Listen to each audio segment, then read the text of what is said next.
स्वागत है दोस्तों आपका एक बार फिर अपने इस चैनल में दीपा पांडे के साथ। साथियों, ये तो हम सभी जानते हैं कि हमारे संविधान का आर्टिकल 19 हमें बोलने की स्वतंत्रता, हमें बोलने का एक मौलिक अधिकार प्रदान करता है। लेकिन हम ये भी जानते हैं कि ये अधिकार पूर्ण रूप से नहीं होता है, यानी इसके साथ रीजनेबल रेस्ट्रिक्शंस जुड़ी हुई हैं जिनका हमें ध्यान रखना होता है। यानी हम जब बोलते हैं तो हमें कुछ सावधानियां बरतनी होती है। अगर हम ऐसा नहीं करते हैं तो हम कानूनन मुसीबत में पड़ सकते हैं। जैसा कि आप रिसेंटली राहुल गांधी के केस को जानते ही हैं, मानहानि का उनके ऊपर केस किया गया था, जिसका अभी डिसीजन आया है 23 मार्च को, जिसके चलते उन्हें 2 साल तक की सजा सुनाई गई है मानहानि के केस में। साथियों, यहाँ हम आपको बता दें कि साल 2019 में अप्रैल में कर्नाटक में राहुल गांधी ने जनसभा को संबोधित करते हुए मोदी नाम वाले व्यक्तियों के लिए बयान दिए थे, कुछ टिप्पणी दी थी जिसे आप सुन भी सकते हैं। एक छोटा सा सवाल, इन सब के नाम, इन सब चोरों के नाम मोदी मोदी मोदी कैसे हैं? और उसी बयान से नाराज होकर गुजरात सूरत के पूर्व मंत्री पुणेश मोदी ने राहुल गांधी के ऊपर मानहानि का केस दर्ज किया। उनके ऊपर एफआईआर दर्ज करवाई आईपीसी की धारा 499 और 500 के तहत। और इसी केस पर अपना फैसला सुनाते हुए कोर्ट ने राहुल गांधी को 2 साल की सजा सुनाई है। तो साथियों, इस केस के माध्यम से, हमारे इस वीडियो के माध्यम से हम आपको ये समझाना चाहते हैं कि जब बोलने का अधिकार हमें कानून देता है, लेकिन उसका उपयोग हमें सावधानी से करना चाहिए। जब भी हम बोले हमें तोल कर बोलना चाहिए, क्योंकि हमारे कानून में किसी भी इंसान और समुदाय की जो उनकी प्रतिष्ठा है, उनको एक प्रॉपर्टी माना गया है।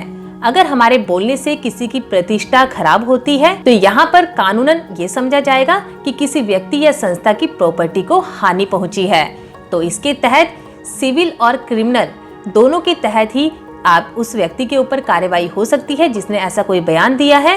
और सिविल के तहत उन्हें जुर्माना भरना पड़ सकता है और क्रिमिनल के तहत उन्हें दंड हो सकता है। तो साथ ही इन्हीं अधिकारों और रेस्ट्रिक्शंस को जानने से पहले हमें समझना पड़ेगा कि हमारे संविधान का आर्टिकल 19 क्या कहता है, उसकी क्या रेस्ट्रिक्शंस है, और डेफामेशन का जो सेक्शन है आईपीसी सेक्शन 499, 500, इसके अंदर क्या बताया गया है। तो स्क्रीन पर आप स्टेप बाय स्टेप इन्हें देख पाएंगे। तो साथ ही जैसा कि आप स्क्रीन पर इसे पढ़ भी सकते हैं, कॉन्स्टिट्यूशन ऑफ इंडिया का article 19 clause 1 sub clause A हमें देता है freedom of speech and expression, यानी बोलने का अधिकार। लेकिन हम पहले भी आपको बता चुके हैं, ये बोलने का अधिकार जो इस आर्टिकल में दिया गया है ये पूर्ण रूप से नहीं है। इसके साथ जो रीजनेबल रेस्ट्रिक्शंस है वो भी बताई गई है। तो चलिए इसके क्लॉज 2 को हम पढ़ते हैं। तो साथ ही यहाँ पर बताया गया है कि अगर हम किसी व्यक्ति के बोलने के कारण इंडिया की इंटीग्रिटी खराब होती है, सिक्योरिटी पर असर पड़ता है, या फिर जो उसके विदेशों के साथ, विदेशी स्टेट्स के साथ फ्रेंडली रिलेशन है वो खराब होते हैं, या पब्लिक ऑर्डर डिस्टर्ब होता है, या फिर कंटेम्प्ट ऑफ कोर्ट की अवमानना होती है, या किसी की मानहानि होती है, तो इस तरीके से अगर कोई ऐसा करता है तो वहां पर फ्रीडम ऑफ स्पीच काम नहीं आएगा। उसको लेकर जो गवर्नमेंट ने लॉ बनाए हैं उनके तहत उसके ऊपर कार्यवाही होगी, जो कि एक ऑफेंस माना जाएगा। तो साथ ही इसी को लेकर डेफामेशन यानी मानहानि के लिए कानून बनाया गया है। यानी ऐसे कोई भी शब्द, चाहे वह लिखे गए हों या बोले गए हों या फिर पढ़ने लायक हो, या फिर कुछ ऐसा चित्र बनाया गया हो, उसे पब्लिश किया जाता है या फिर उसे क्रिएट किया जाता है, ताकि जानबूझकर ऐसा किया जाता है ताकि किसी पर्सन की जो रेपुटेशन है उसको हार्म पहुंचे। तो ये सब मानहानि के तहत कवर होता है, जिसके लिए आईपीसी सेक्शन 499 लागू होता है। लेकिन साथियों, मानहानि की भी कुछ एक्सेप्शंस है, यानी कहीं कहीं मानहानि नहीं लागू होती है इन सब परिस्थितियों में भी। तो वो हम आगे डिस्कस करेंगे। तो पहले समझ लेते हैं मानहानि में क्या क्या आता है।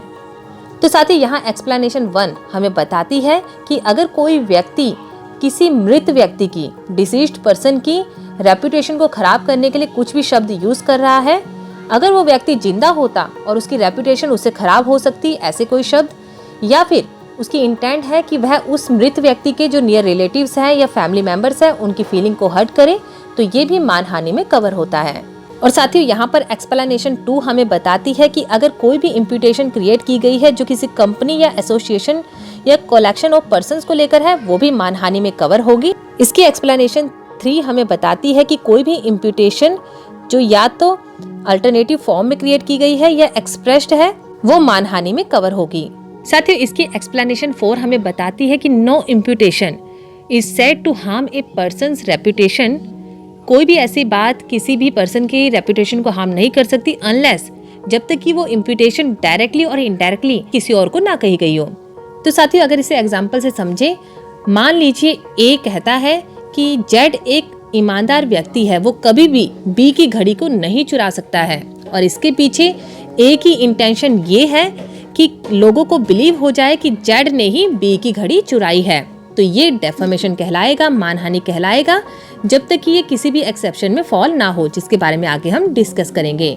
और इसी का बी एग्जाम्पल कहता है, ए से जब पूछा गया कि बी की घड़ी किसने चुराई है, तो तब ए ने पॉइंट आउट किया जेड को, और उसके पीछे इंटेंशन थी कि लोगों को बिलीव हो जाए कि जेड ने ही बी की घड़ी चुराई है। तो ये भी मानहानि में कवर होगा। तो अगले एग्जाम्पल सी को लेकर चलते हैं। ए ने एक पिक्चर ड्रॉ की जिसमें जेड बी की घड़ी को लेकर भाग रहा है। इस पिक्चर ड्रॉ करने के पीछे भी ए की इंटेंशन यही थी कि लोगों को यकीन हो जाए कि जेड ने ही बी की घड़ी चुराई है। तो ये भी मानहानि के अंदर आएगा।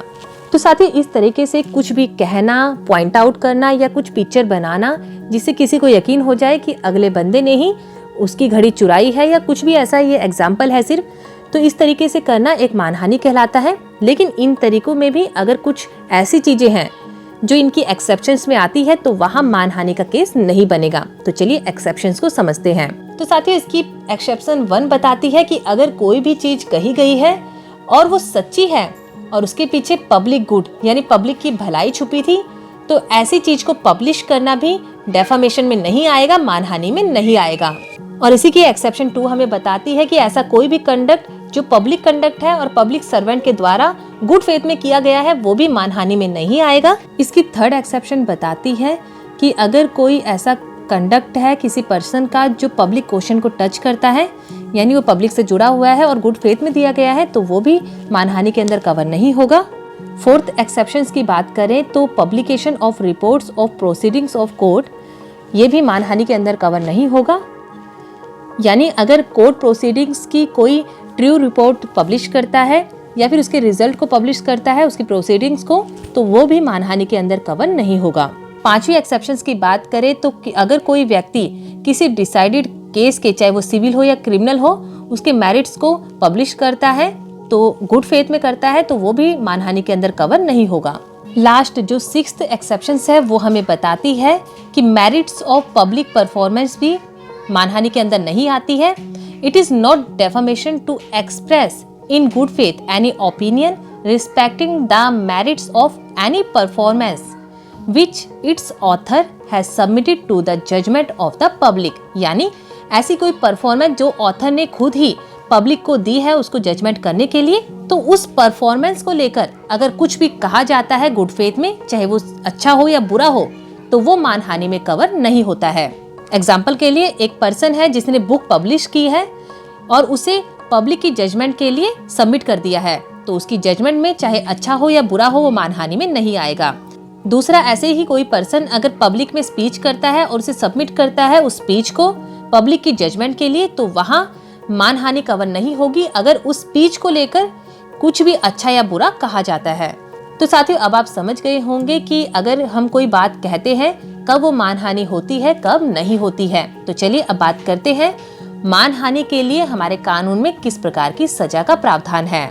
आईपीसी के सेक्शन 500 के तहत डेफामेशन के लिए, मानहानि के लिए सजा बताई गई है, जिसमें बताया गया है कि अगर कोई भी मानहानि होती है तो उसके लिए 2 साल तक की सजा और जुर्माने या दोनों से ही उस व्यक्ति को दंडित किया जा सकता है।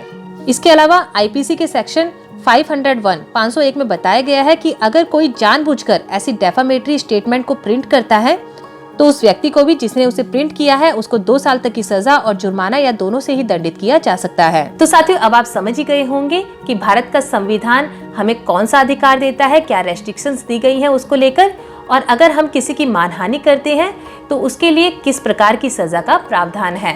तो उम्मीद है आज की वीडियो आपको समझ आई होगी। अगर इससे जुड़ी आपकी कोई क्वेरी है आप नीचे कमेंट सेक्शन में हमसे पूछ सकते हैं। तो फिर मिलेंगे आपसे ऐसे ही किसी नए टॉपिक के साथ, किसी नई कानूनी जानकारी के साथ। तब तक के लिए नमस्कार।